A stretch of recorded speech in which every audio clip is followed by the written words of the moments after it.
बिस्मिल्लाहिर्रहमानिर्रहीम। अस्सलाम वालेकुम जी।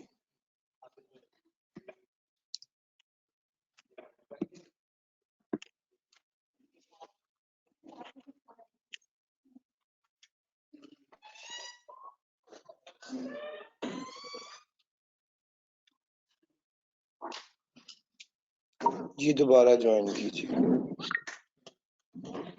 सर शुरू कराने लगा आपको। Abid Khan is registered for sales tax purposes and is engaged in the manufacturing of electrical appliances in Multan. His sales and purchase for the month of August 20x8 are summarized below. Taxable goods to unregistered customer, taxable goods to unregistered customer, export, exempt, ये सारे कर लिए। फिर purchase की बात की, group में देखिएगा भाई। फिर परचेजेस की बात की तो taxable goods from registered supplier और taxable goods from registered supplier है फॉर टैक्सेबल सप्लायर और एग्जाम सप्लायर। और फिर आ गया packing material from unregistered supplier. Sir unregistered supplier जो यहाँ गुड एग्जाम्प्ट हो वो तो फारिग होता है, वो तो हमने पहले ही डिस्कस किया हो। Supplies of taxable goods to unregistered person includes an amount of rupees 4,225,000 against sale of electric toaster at a trade discount of 35%. As per the normal business practices, he allows a discount of 10%. जी भाई,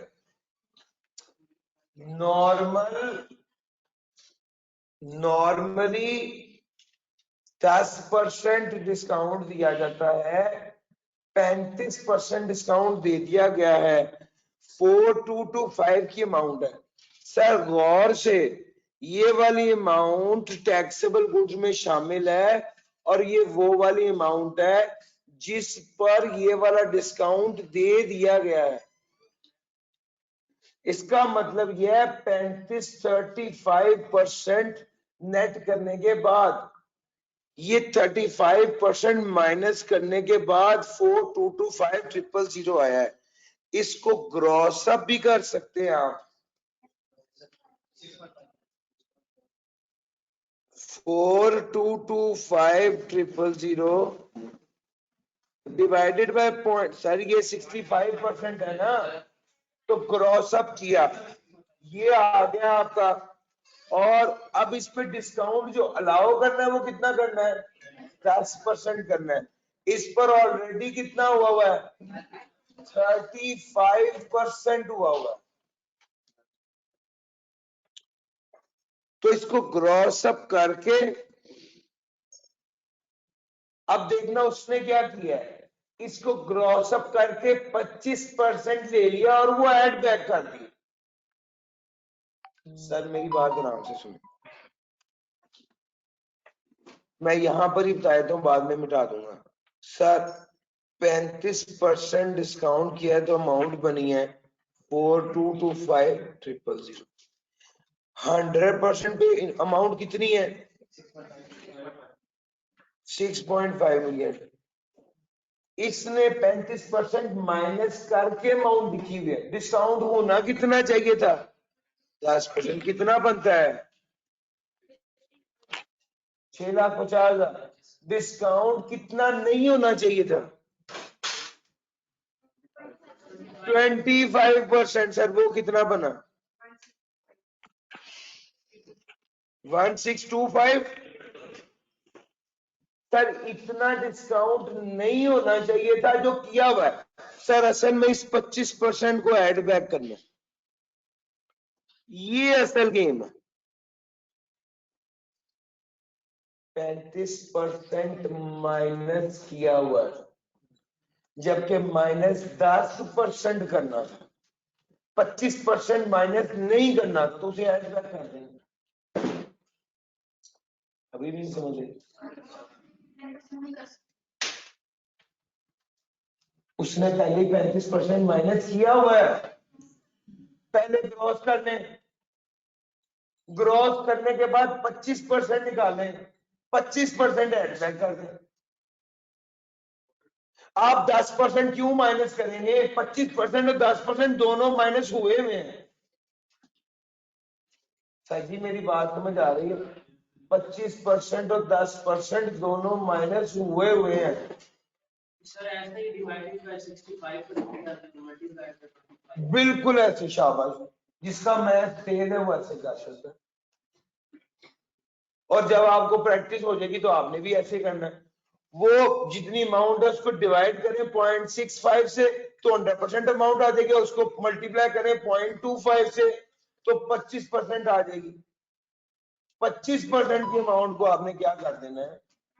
add back कर देना है। क्योंकि 35% minus किया हुआ है, 10% regular है, 25% minus करने की इजाजत नहीं है, उसे ऐड बैक करते। समझ आ गई? जो कॉस्ट पढ़े उनको तो फौरी ये बात समझ आ जाएगी, और जो नहीं भी पढ़े उनको भी मैंने सिंपल मैथ्स बता दी है, उसके मुताबिक। Goods supplied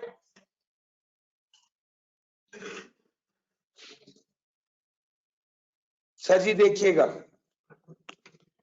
goods supplied against which advance payment of 2.5 million had been received in June 20X. Sir June 2008 में जो गुड सप्लाई किए उसकी एडवांस पेमेंट जून 2008 में हमें मिल गई थी। इसका मतलब है जून 2008 में आउटपुट टैक्स चार्ज हो गया था, अब दोबारा करने की जरूरत नहीं है। सर यहाँ ये कुछ भी नहीं हो। Supplies of taxable goods registered person में ये शामिल है जिसकी एडवांस पेमेंट जून में आ गई थी, तो यहां पर इसको क्या कर देंगे? माइनस कर देंगे, ये शामिल नहीं होगा।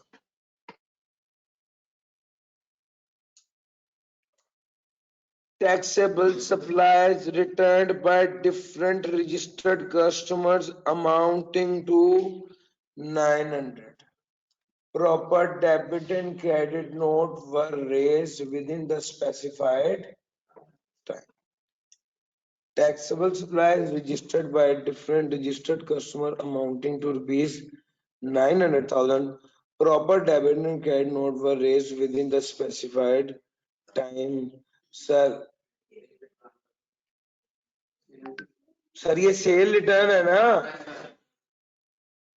सर, जो कस्टमर दे रहा है वो परचेज रिटर्न हो नहीं सकती सर, वो सेल रिटर्न होगी हमेशा।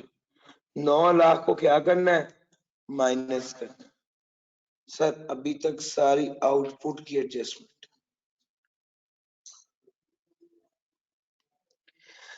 A plant costing 2.7 million were commissioned into operation on 15 August 20X8. The plant is being used for the taxable supply only. इसका मतलब समझे आप? अपोर्शनमेंट नहीं करनी, टैक्सेबल सप्लाई के लिए है ये सारा। बिजली का बिल 26 लाख रुपए का है जिसपे सेल टैक्स 3.5 लाख है।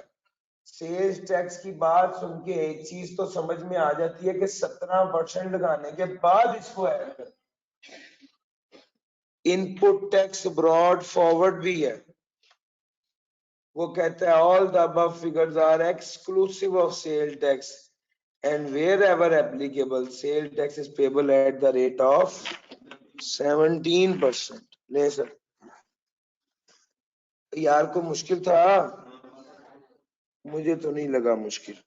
एक इसमें की एडजस्टमेंट है जिसके लिए मैं ये सवाल कराने लगा हूं।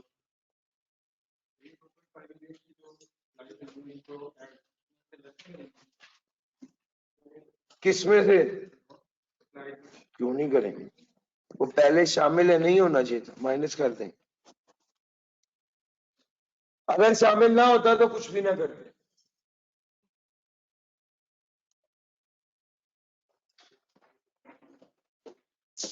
चलो छोड़ो यार, चलते सर जी बंदे का नाम है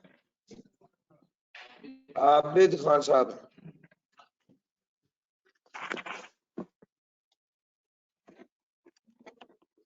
नहीं क्यों हुआ sorry.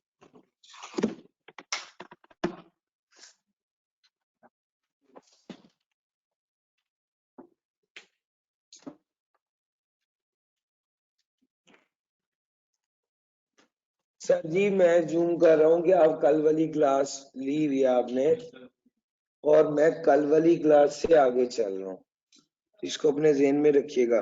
Abid Khan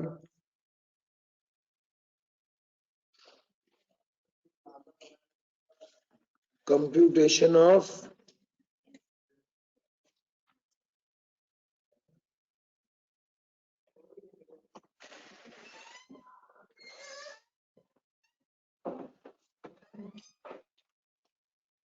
tax period क्या है?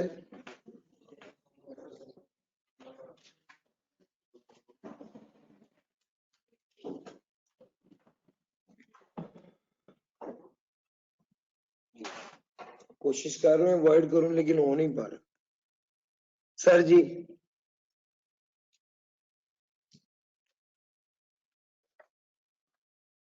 Working number 1 output tax. Sir ji output tax में सबसे पहले लिखेंगे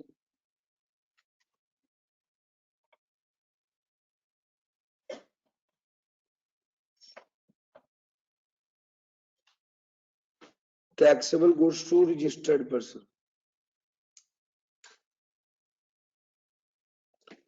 taxable goods to registered person 15118,000।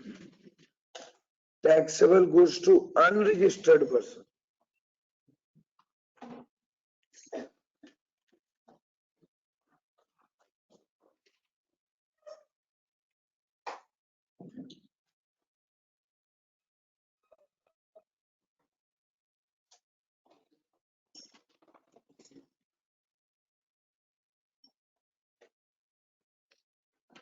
Ji.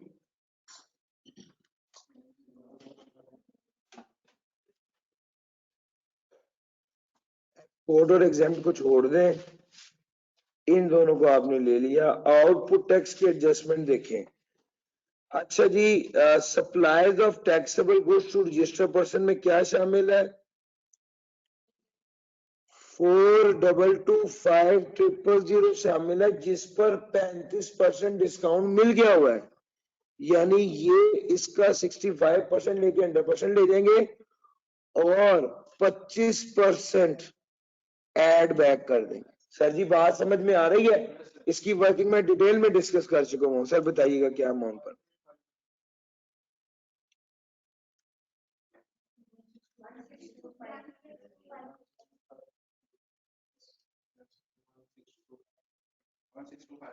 One 1,625,000।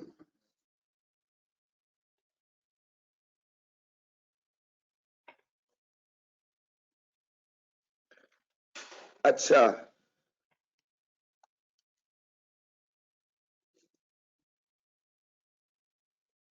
ये वाली बात, इसमें एक ट्रिकी एडजस्टमेंट। गुड सप्लायर जिसकी एडवांस पेमेंट हमने जून 2008 में रिसीव कर ली थी, सप्लाई ऑफ जून जो है उसको क्या कर देंगे भैया? जब हमने एडवांस पेमेंट जून में वसूल किया है तो जून की रिटर्न में उसको शामिल कर दिया होगा, यहाँ पर लेस कर देंगे क्योंकि पहले ही शामिल है। सर ऊपर लिखा हुआ है goods supply of taxable goods में शामिल है, इसलिए माइनस किया है। Sir taxable suppliers return by different customer कितना है? 9 लाख है। सेल रिटर्न लिख दो यहाँ पर।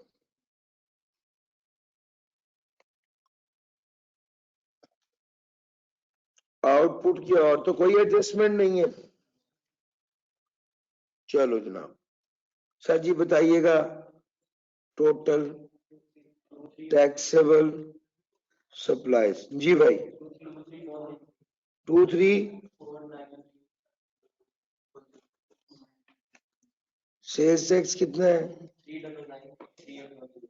39938।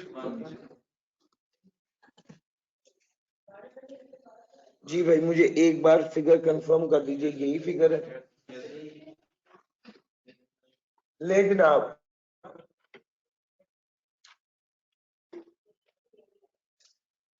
आगे चलते हैं। सर यहां तक ये सवाल बिल्कुल एक रेगुलर सवाल था, लेकिन इसके अंदर ना एक अपोर्शनमेंट की गेम थी, और ये सवाल उसी अपोर्शनमेंट की गेम की वजह से आपको सिखा रहा हूं। और जो सबसे अहम बात है वो ये है कि स्टूडेंट आखिरी दिन तक ये सवाल वॉइस मैसेज पर पूछते ही रहते हैं। तो जब आप ये वाली जो लाइव बैठे हुए हैं वो तो ठीक, जो रिकॉर्डिंग सुन रहे हैं वो एक बार इस सवाल को समझने के बाद दोबारा ये वाला पॉइंट जरूर देख लें। चूंकि मेरे पास अगर सबसे ज्यादा कोई सवाल सेल टैक्स में से पूछा गया तो ये वाली एडजस्टमेंट, तो प्लीज इसको एक ही बार अभी समझ लीजिए तो दिक्कत नहीं होगी। Working number 2, input tax. Working number 2 में आ रहा है जनाब input tax.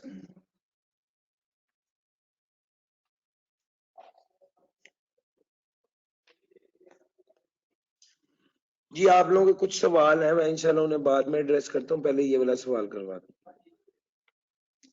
Sir taxable goods from registered supplier for taxable suppliers, यानी टैक्सेबल सप्लायर्स के लिए उसने 25 मिलियन की परचेज की है, और एग्जाम सप्लायर्स के लिए उसने 15 लाख रुपए की परचेज की है। तो एक बात तो कंफर्म हो गई कि जो एग्जाम सप्लाई के लिए परचेज किया उस पर तो इनपुट नहीं मिलना, उसको तो साइड पर कर दें। लेकिन ये जो टैक्सेबल सप्लाई के लिए परचेज किया ये 25 मिलियन की थी, तो ये लिख देते हैं फॉर टैक्सेबल सप्लाई।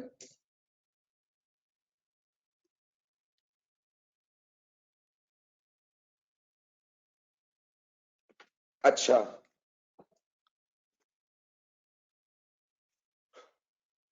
अब जरा एक बात देखिएगा, 25 मिलियन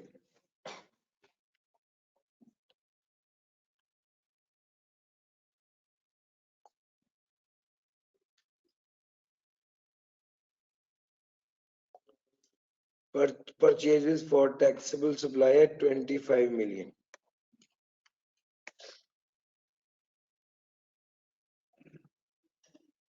अब इसके बाद इसकी एडजस्टमेंट्स की बात करें तो इसके हवाले से कोई इनपुट टैक्स की एडजस्टमेंट नहीं है, चूंकि ये एडजस्टमेंट प्लांट प्रॉपर्टी इक्विपमेंट के हवाले से है, और ये एडजस्टमेंट जो है वो सेल टैक्स निकालने के बाद है, और ये ब्रॉड फॉरवर्ड है। अच्छा यहां पर बस एक चीज समझने के काबिल है, वो ये है कि सर जो एग्जाम्प्ट गुड्स हैं उसकी तो परचेज आपने कर ली 15 लाख की, तो जो एक्सपोर्ट है उसकी परचेज, यहां पर असल पॉइंट ये है कि ये जो इसने टैक्सेबल सप्लाई लिखा है, एग्जाम्प्ट की परचेज के बारे में बताया है और एक्सपोर्ट की परचेज के बारे में नहीं बताया। इसका मतलब है कि टैक्सेबल सप्लाई से मुराद वो डेफिनेशन का वो वाला पार्ट है जिसमें वो कहता है कि जी दो तरह की सप्लाईज होती हैं, टैक्सेबल और एग्जाम्प्ट, और टैक्सेबल दो तरह की होती हैं, एक जीरो रेटेड और एक नॉर्मल। तो टेक्निकली ये जब हम बात करते हैं टैक्सेबल सप्लाई की, तो असल में ये जो बात कर रहा है ये दोनों की कर रहा है, जीरो रेटेड भी इसके अंदर शामिल है। तो सेल्स टैक्स इस पर लगेगा जी, कितना बन गया 425033। तो अब हम वर्किंग नंबर 3 करते हैं। वर्किंग नंबर 3 क्या है? प्लांट जो 2.7 मिलियन का खरीदा है,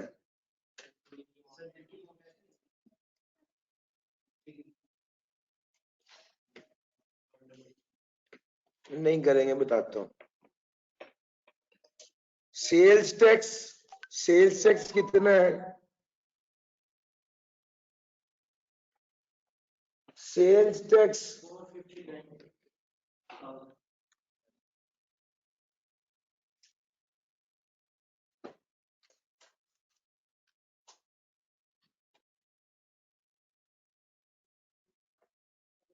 प्लांट और इक्विपमेंट का किया है ना? कैसे बोला? 2.7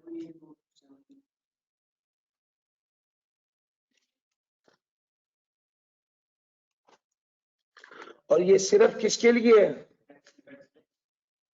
फॉर टैक्सेबल सप्लाईज। इसका मतलब ये है कि ये एग्जाम्प्ट और जीरो रेटेड, सॉरी, टैक्सेबल और जीरो रेटेड दोनों के लिए, ठीक है। ये सवाल एक नॉर्मली है, अनयूजुअल सवाल है, जहां पे इसने टैक्सेबल सप्लाई से मुराद जीरो रेटेड और टैक्सेबल दोनों लिए है। अब जो वो सवाल दे रहा है, ये सवाल पुराना है, 2018 में है। अब जो वो सवाल दे रहा है वो इस तरह की बात नहीं करता, वो बहुत क्लियरली कहता है कि ये एग्जाम्प्ट था, जीरो रेटेड था या टैक्सेबल था। लेकिन ये पुराना सवाल था, उस दौर में इसने दे दिया और हमने काफी बार इसको कराया। फिर भी एहतियातन मैं इसको हमेशा क्लास में इसलिए करा देता हूँ कि सोल्यूशन देख के आप बच्चे बहुत कंफ्यूज होते हैं। Sir working number 4, apportionment.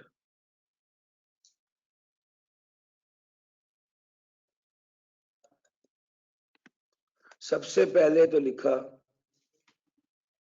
Taxable, exempt नहीं, जीरो रेट जरा पास कर देते।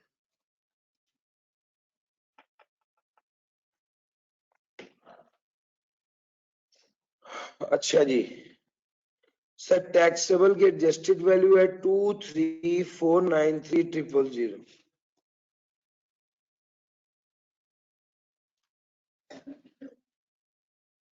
जीरो रेटेड की वैल्यू क्या बनेगी? 5 मिलियन। कोई एडजस्टमेंट तो नहीं ना थी इसमें?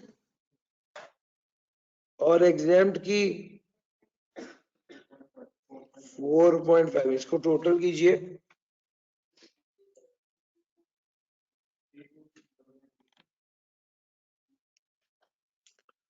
32993000 ये टोटल है। सर अब क्या करना है आपने?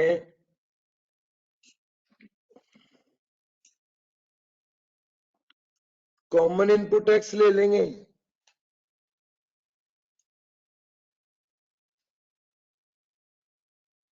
और ये कितना है?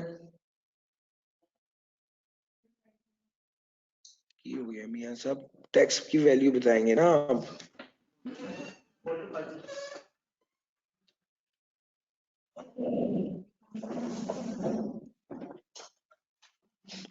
4250,000।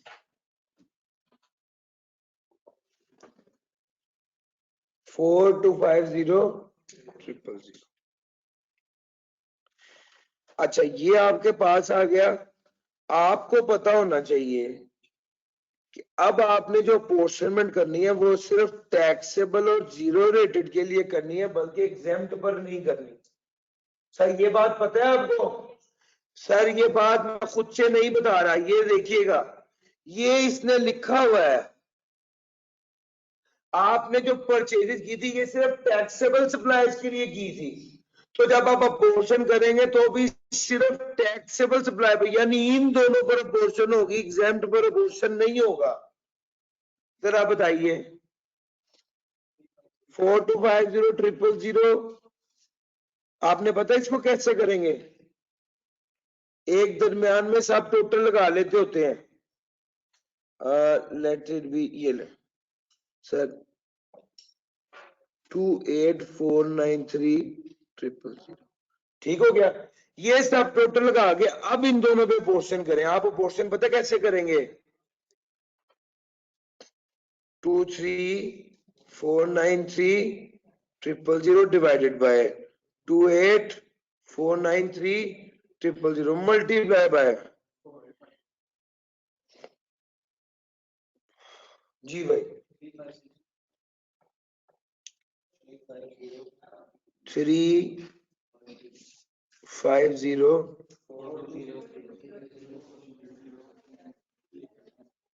3504 और दूसरा क्या आया 745797। सर ये कॉमन इनपुट टैक्स आ गया आपका, जिसको टैक्सेबल और जीरो रेटेड पर सिर्फ तकसीम किया है। जरा आगे आ जाइए, बिस्मिल्लाह। 4250 कहां से आया है सर? 4250 ये कैलकुलेट किया हुआ इनपुट टैक्स 25 मिलियन की सेल थी, इसका 17% ले लिया। सर जी ये वाली फिगर मैं यहां से उठाकर यहां पर ले आऊं हमेशा की तरह, कल भी सारे सवालों में ऐसे ही किया था।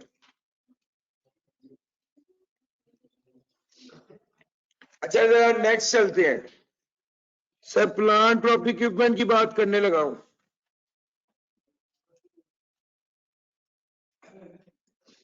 सर टैक्सेबल है, अब इस सवाल में टैक्सेबल से मुराद क्या है? जीरो रेटेड और टैक्सेबल दोनों है, ठीक है सर। कीजिए जरा पोर्शन सेम बेसिस पर, यानी 23493,000 डिवाइड बाय 28,493,000 मल्टीप्लाई बाय 459,000 जी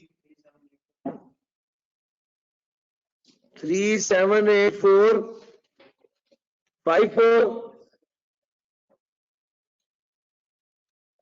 दूसरे को देखिए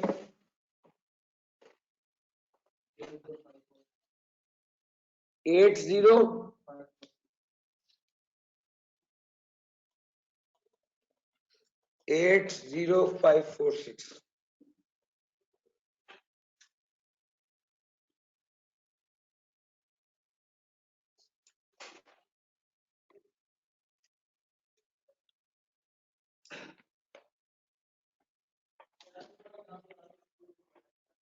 सर जी ये भी कंप्लीट हो गया।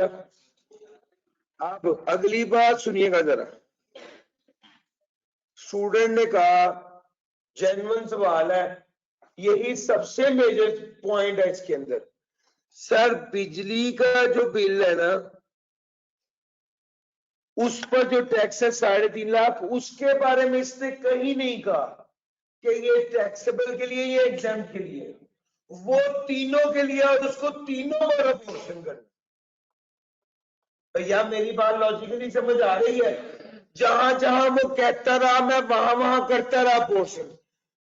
असल सवाल बच्चे क्या पूछते हैं सर, इसके बाद ही बिल्कुल इससे अगला सवाल एमएच वाला 10वां सवाल है, उसमें मैंने सेल्स टैक्स और बिजली के बिल को, सेल टैक्स और इलेक्ट्रिसिटी बिल को ऐड कर दिया था परचेजेस के वो सेल टैक्स में, और फिर अपोर्शन किया था।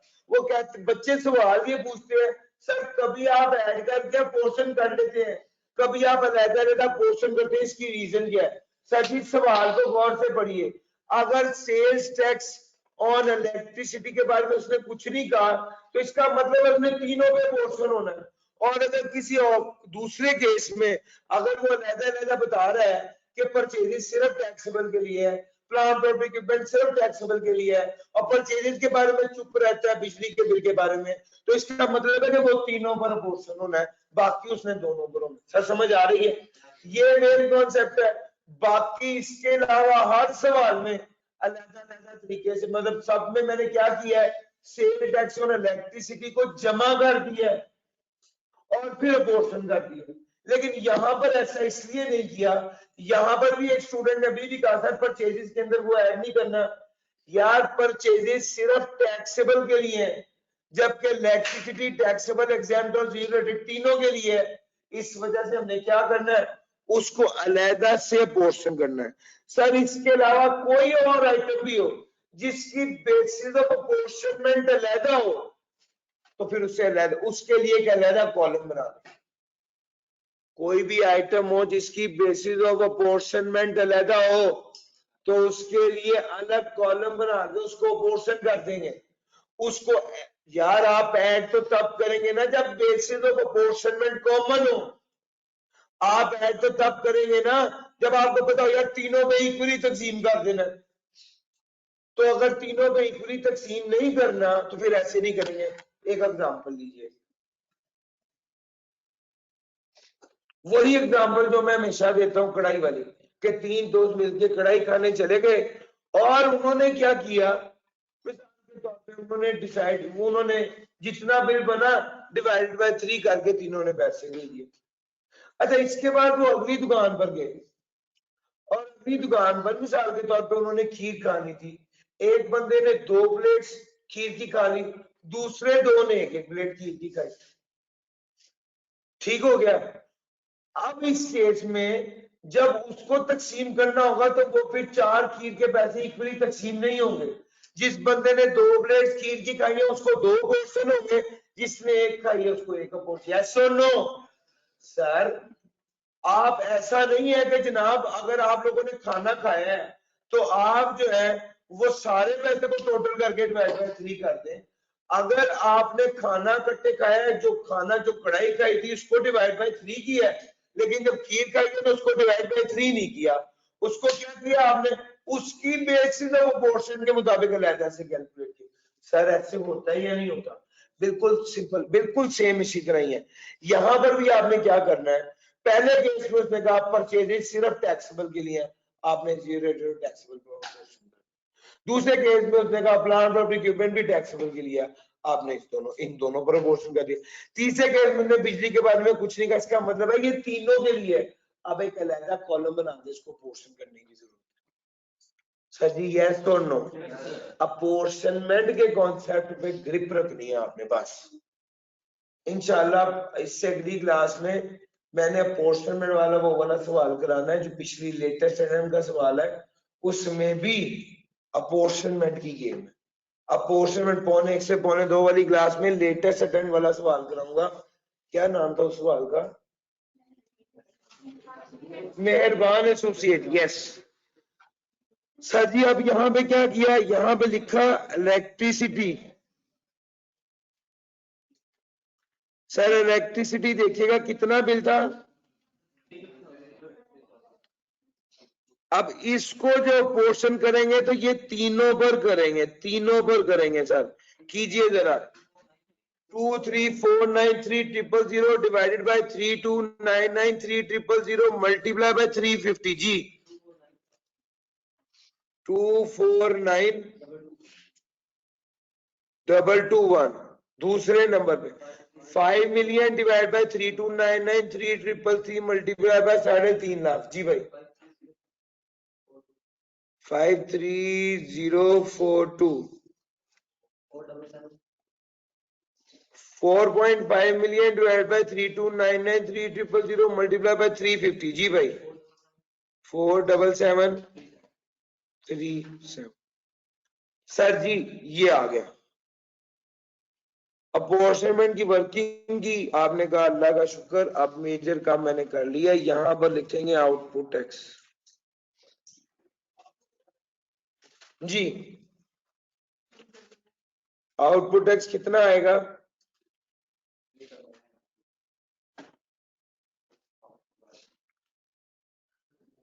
3999381।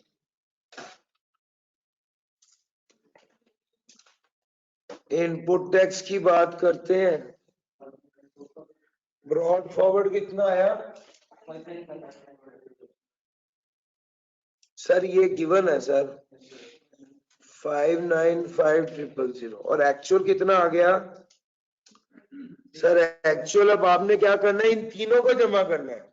3504203 3784454 और 249221 इन तीनों को ऐड करना है जी भाई जी।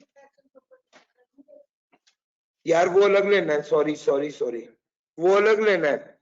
3504203 जमा 249221 इन दोनों को जमा करना है, वो तो अलग ही लेंगे। 375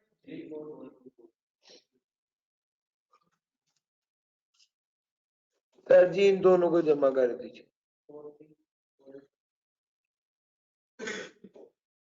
4348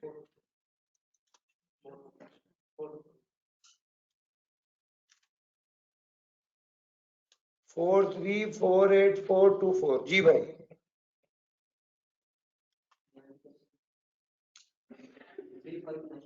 90% of output 3594429 इन दोनों में से लोअर कौन सा है 3594429 इसको क्या करना है माइनस कर देना और नीचे क्या आ जाना है इनपुट टैक्स कैरेट फॉरवर्ड कितना आ गया 4348424 में से माइनस कर दें 3594429 जी भाई 7553995 अच्छा जनाब उसके बाद क्या आ गया input tax on plant property equipment जी कितना बन गया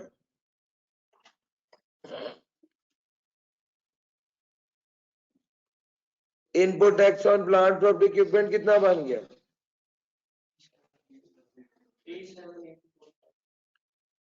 378454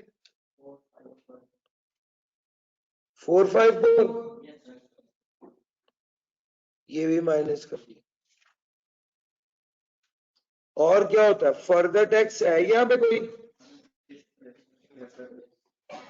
सर 1015000 है एक बार जरा ये देख लीजिए 35 और 3 38 हो गए अब क्या करेंगे यहाँ पे क्या फर्दर टैक्स ऐड करना चाहिए आपकी फिगर प्लस में आएगी माइनस में आएगी प्लस में आ रही है सर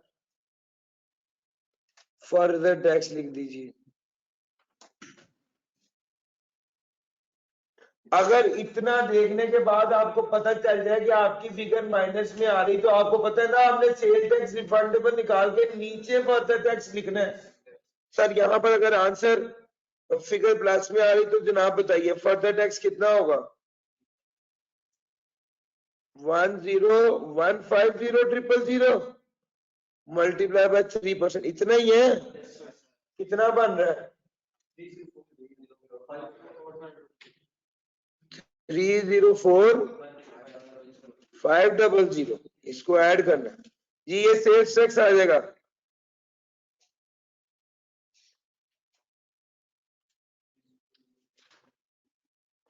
जी सेल्स टैक्स कितना आ गया सेल्स टैक्स पेबल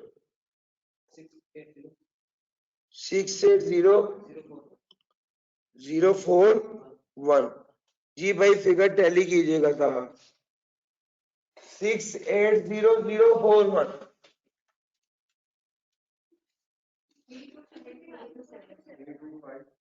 ये वाली फिगर आ रही है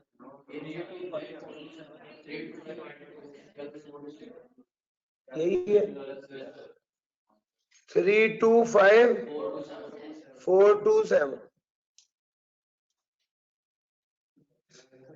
आगे चलते हैं अभी ज्यादा नुकसान नहीं हुआ बस अब हमारी एक ही चीज रह गई है एक्सपोर्ट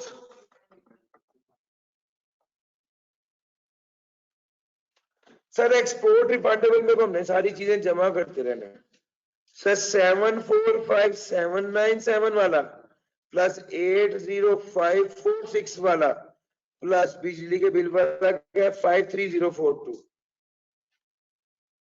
जी जरा टोटल करके बताइए क्या बन गया 8793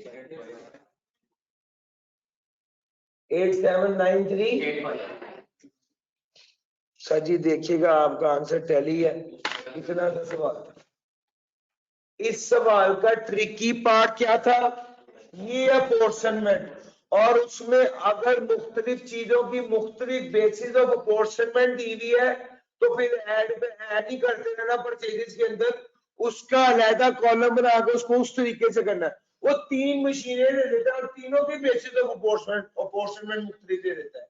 एक के बाद वो कहता है कि मशीन ए जो है वो टैक्सेबल और एग्जाम के लिए है, एक के बारे में कहता है वो मशीन बी है वो टैक्सेबल और जीरो रेटेड के लिए है, और एक के बारे में कहता है ये मशीन सी है ये एग्जाम्प्ट और जीरो रेटेड के लिए।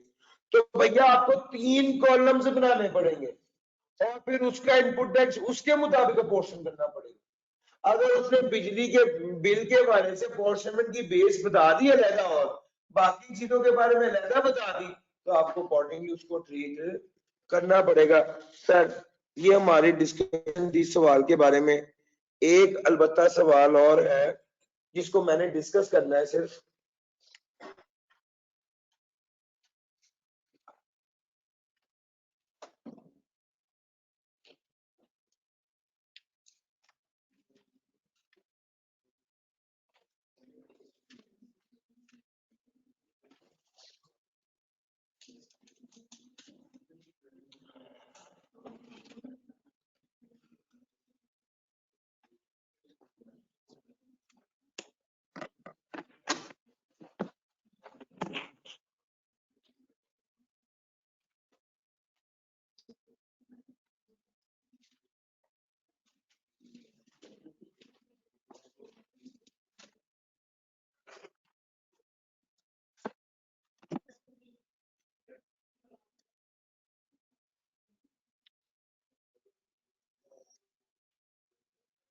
बिस्मिल्लाह, मुझे लगता है शायद कोई प्रॉब्लम।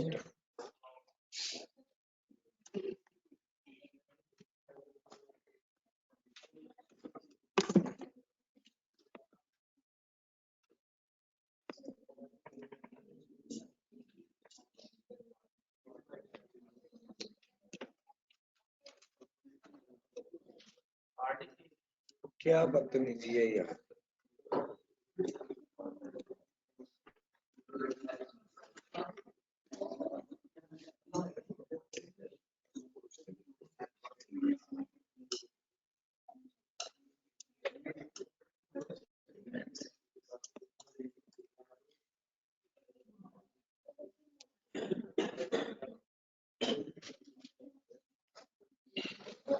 सर जी देखिएगा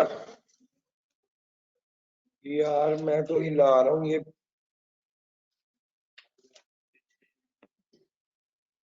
भाई मेरी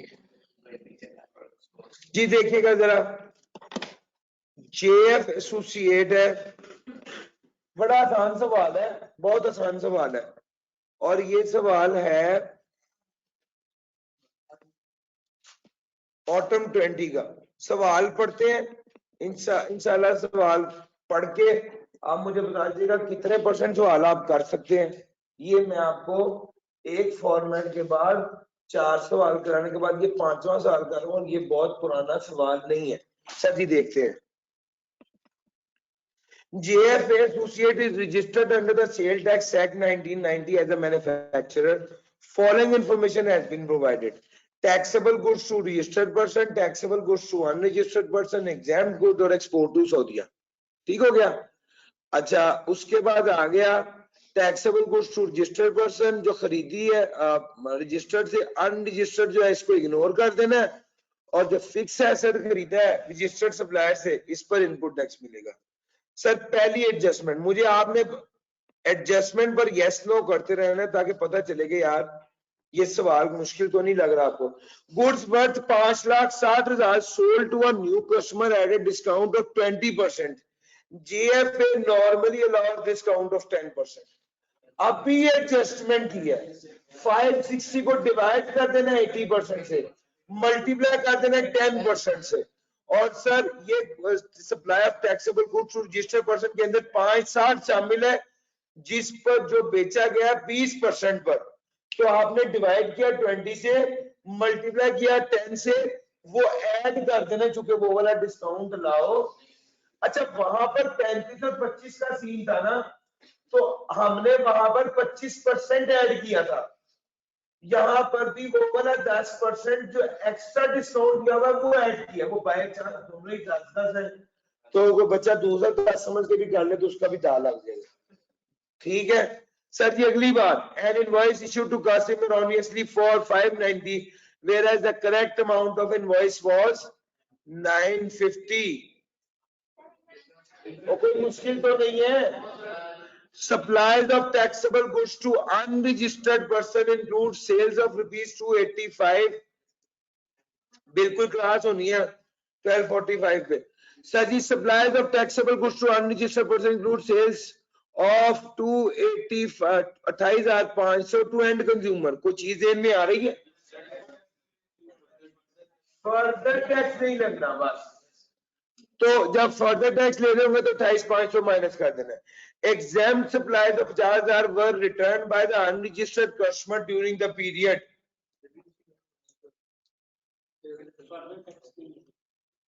भैया एग्जाम सप्लाईज है, मुझे माफ कर दे, फर्दर टैक्स कितों आ गया? सर इस एडजस्टमेंट का कुछ भी नहीं होना, सिर्फ सप्लाई की वैल्यू 5 लाख से कम होगी, लेकिन अगर ये आप एडजस्टमेंट नहीं करेंगे, सप्लाई की वैल्यू कम नहीं करेंगे, अपॉर्शनमेंट की पूरी वर्किंग आउट हो जाएगी। आपको 5 लाख की सप्लाई एग्जाम्प्ट गुड में से 1 मिलियन की मैंने 5 लाख माइनस करना है। मैंने बार बार कहा था वैल्यू ऑफ सप्लाई जो अपॉर्शनमेंट के लिए लेते हैं वो एडजस्टेड वैल्यू होती है, इसका सेल्स टैक्स पर तो कोई फर्क नहीं पड़ना, लेकिन इनपुट टैक्स की जब अपॉर्शनमेंट करेंगे, अगर 10 लाख लिया होगा तो आपकी वो फिगर सारी आउट हो जाएगी, गलत हो जाएगी। माइनस करना है 5 lakh exam good to unregistered person में से 50,000 है, यस 50,000 माइनस करना है, यस। दो मशीनें हैं, एक मशीन ए है एक मशीन बी है। मशीन ए 15 लाख की, मशीन बी 10 लाख की। एक्वायर की थी और कमीशन की थी अगस्त में। Machine A has been used for the manufacture of taxable as well as exempt supply. Machine A किसके लिए इस्तेमाल की जा रही है? टैक्सेबल और एग्जाम। मशीन बी किसके लिए की जा रही है? सर अब आपको समझ आ गया, ये जो 1 मिलियन की मशीन बी है, इस पर जितना टैक्स है उसका एक्सपोर्ट रिफंड मिलेगा, और जो 1.5 मिलियन की मशीन ए है ये टैक्सेबल के लिए भी है और एग्जाम के लिए भी है। इसको पोर्शन करना है सिर्फ टैक्सेबल और एग्जाम पर, ऐसा ही है ना सर जी? Input tax on invoice of 1.2 million was paid on 15 March 2020, but inadvertently it could not be claimed in the return for March 2020 and thereafter. Input tax कितना था? 12 लाख रुपए का पे किया गया था on 15 मार्च 2020, लेकिन inadvertently it could not be claimed in the return for March 2020 and thereafter. क्या मसला है इसमें भाई? सर ये टैक्स की फिगर आ रही है, ये ध्यान में रखिएगा। मार्च है, आपका कौन सा महीना चल रहा है? अगस्त है। मार्च अप्रैल मई जून जुलाई अगस्त, सर ये 5वां माह बन रहा है, इसका इनपुट टैक्स क्लेम होना है, लेकिन ये टैक्स की फिगर है, मैं बार बार कह रहा हूं। 17% लगाने के बाद इसने ऐड होना। बिजली के बिल पर भी टैक्स की फिगर है 1,24,950, ये बाद में आना। Sale tax credit brought forward, sir ji sale tax credit brought forward, sir कोई मुश्किल तो नहीं है यार, सवाल मुक गया सर जी। सर ये ब्रॉड फॉरवर्ड है, ये बिजली का ये सेल टैक्स की फिगर है, ये भी सेल टैक्स की फिगर है, ये प्लांट प्रॉपर्टी इक्विपमेंट की एडजस्टमेंट है। सर ये एग्जाम सप्लाईज है, ये सर एग्जाम सप्लाईज की एडजस्टमेंट, ये आउटपुट टैक्स आउट, सर ये एडजस्टमेंट है। पुराना सवाल नहीं है यार, ये ऑटम 20 का सवाल है, 2-3 अटेम्प्ट, सिर्फ 2 अटेम्प्ट बल्कि। सर देख ले यार, आराम से हो जाएगा, यस और नो। नहीं सर आज के लिए इतना ही है, जिन लोगों के सवाल है वो रुक जाए, बाकी लोग क्लास लीव कर सकते हैं। जैनब ने कहा सर ऑन इनवॉइस लिखा है, ये कहां पर है? फर्स्ट पॉइंट है, 5th पॉइंट है input tax on invoice of rupees. अच्छा ठीक है, सर ये ऑन इनवॉइस लिखा हुआ है, ये सही हाईलाइट किया आपने भी, एक स्टूडेंट ऑनलाइन जैनब है उन्होंने भी। सर जी ये 12 लाख रुपए इनवॉइस वैल्यू है, तो इसको सप्लायर में ऐड करेंगे। अगर मैं टैक्स की figure input tax of 12 lakh समझा था, उसमें इनवॉइस लिखा हुआ है, इसका मतलब है कि वो बाद में होगा। सर 1245 से 145 वाली क्लास आप सब लोगों ने लेनी है, यस। अच्छा दूसरे नंबर पे है क्वेश्चन नंबर 9 जो किया है वो तो सिर्फ टैक्सेबल के लिए था, जीरो पर अपोर्शन क्यों किया? सर जी वहां पर अगर सिर्फ टैक्सेबल लिखा हो और सप्लायर्स में एक्सपोर्ट भी हो, जीरो रेट भी हो, तो फिर आपको जो है वो टैक्सेबल की अपोर्शनमेंट वहां पर करनी होती है। मैं आपको बता रहा हूँ जो सवाल वो पुराना सवाल है, आप लोगों को जो सवाल आएगा उसमें इट वुड बी इंशाल्लाह वेरी क्लियर। ये क्लियर होगा, पुराना सवाल है मैंने एहतियातन कर दिया। फिर उसके बाद है क्वेश्चन नंबर 5 के सॉल्यूशन में इनपुट टैक्स निकालते हुए परचेजेस फ्रॉम अनरजिस्टर्ड पर्सन को क्यों कंसीडर किया जाए? अनरजिस्टर्ड पर्सन से जो परचेज की जाती है उसको कंसीडर नहीं किया जाएगा और नहीं किया जाना चाहिए। मोहम्मद अली मेरा ख्याल है नहीं किया होगा, आप ये बात पता नहीं क्यों कह रहे हैं। सर जी जो सवाल अब सुन लीजिए, अब आपने कौन कौन से सवाल होम असाइनमेंट है, ताहा वाला सवाल जो कल मैंने कहा था, क्वेश्चन 7 के बाद वाले जो सवाल है, अब कोई सवाल आपका पेंडिंग नहीं रहना चाहिए, और अगर वो सवाल आप सारे एक बार खुद से कर लें, इंशाल्लाह पेपर वाला सवाल आपसे खुद ही हो जाएगा इंशाल्लाह। नहीं सर आज के लिए इतना ही था, इसकी पीडीएफ शेयर कर दूंगा। नहीं जनाब आज के लिए इतना ही, थैंक यू जी, अल्लाह।